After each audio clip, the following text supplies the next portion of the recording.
जय सीताराम, जय हनुमान, जय गुरुदेव, जय महाकाल, जय माँ दुर्गे। समस्त मोर प्रणाम। एबे आश्रम श्मशान रे अच्छी गोटे कथा मन रखिए। आज जहाँपर भी तंत्र मंत्र गुणीगारेडी प्रयोग होउची से मानू मु कही रखुची, आपण मन रखिए। अमावास्या संक्रांति यही दिन मानक अधिका हम। आपण प्रत्येक दिन 3 थर हनुमान चालीसा पाठ करंतु।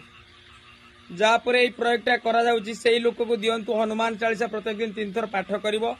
आगरे गुटे तंभा ढाल रे किछि जल रखिवो, 7टी किंबा 11टा तुलसी पत्र ता भितर पकेइवो।